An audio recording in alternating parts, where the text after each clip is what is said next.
O pecado, ele é um câncer que foi morto. Ele foi destruído naquela cruz. A humanidade, ela está curada, 100% sarada. Mas o problema da humanidade é que eles não querem acreditar que o câncer foi removido, que o pecado foi removido. Então são pessoas saradas, curadas, que vivem acreditando que ainda estão com câncer, que ainda estão com pecado. Uma pessoa saudável acreditando que ainda está enferma. O pecado, a pessoa se vê separada de Deus, né? Se vê culpada, se vê suja, se vê tendo que pagar o preço. Ela se separou. Só que agora é separada no entendimento só, né? E a religião pregada é o que no Brasil? É o homem tentando ainda se salvar, ainda se reconciliar. E o evangelho verdadeiro é o homem já tendo sido reconciliado. O evangelho pregado é o homem ainda fazendo algo para se chegar a Deus. O evangelho prega o que Deus fez para se chegar ao homem. Por isso que fala ali em Gálatas, agora que vocês são conhecidos de Deus, que o homem voltou a se relacionar, Deus voltou a se relacionar com o homem na cruz. Agora falta o homem conhecer a Deus, se relacionar com Deus do jeito certo, né? É aquela história, o véu na cruz foi rasgado de cima a baixo, agora tem que rasgar o véu de baixo a cima. Toda vez que é lei da velha aliança, o véu é colocado. O entendimento fica cego, o véu é colocado. É o homem que tem o véu agora.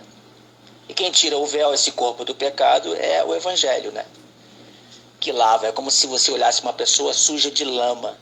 Aí você joga água limpa para ela ficar limpa daquela lama.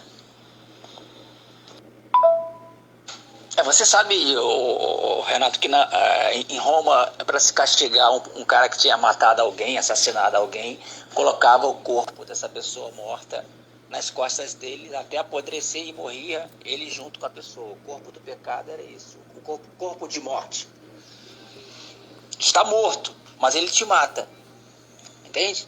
Então o corpo do pecado seria isso, você ter nas costas algo que já foi morto na cruz, que foi o pecado, foi tirado na cruz, esse corpo do pecado, mas na mente da pessoa ela continua carregando esse corpo, que já foi morto na cruz. O pecado foi tirado na cruz, mas na mente dela ela se vê pecadora, ela continua carregando esse corpo, igual em Roma, um corpo morto, mas carregando na cruz, e ele te mata.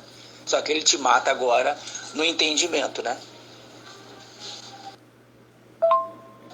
A gente pode falar, quando a gente prega para um legalista, quem nos livrará desse corpo do pecado, desse entendimento desse cara aqui, de um legalista? Quem me livrará? Aí você vê lá que em Hebreus fala o corpo lavado com água limpa. Você tem que pregar a palavra para ele, água limpa, para lavar aquele corpo imundo de entendimento do pecado. E tudo se encaixa, porque o corpo fala do corpo, do edifício, do templo, da casa, da morada, tudo no entendimento. E a conta vai sempre fechando, o quebra-cabeça vai sempre se formando, sem forçar nada. Sim, está morta, só que o legalista continua carregando esse corpo morto nas costas. Não, eu creio que o apóstolo Paulo está falando ali, porque o pecado é você estar debaixo da lei, ainda tentando pagar o preço que já foi pago, né? Tentando se justificar, se vendo pecador e consequentemente você tenta pagar o preço. Então eu creio que Paulo está falando, você quer acrescentar alguma coisa para que a graça que já basta seja abundante? É como se a gente quisesse colocar em cima da graça, que é a pérola, um saco de estrume com as nossas justiças. Eu creio que seja isso que fala. A pessoa só tenta se justificar porque não crê que a graça basta. Então ela crê que a graça pagou 70% da dívida e a gente tem que acrescentar 30% para a graça ficar completa. A graça já é abundante. Eu, quando tento ainda acrescentar alguma coisa do que já foi feito, eu estou querendo que essa graça que é abundante seja mais abundante com o meu fazer. Então continuar no pecado é tentar ainda acrescentar algo que já foi posto como suficiente. Então, se você quer acrescentar algo que já foi posto, você quer que aquele algo que já foi posto seja mais abundante do que já é abundante. os nossos trapos de imundícia.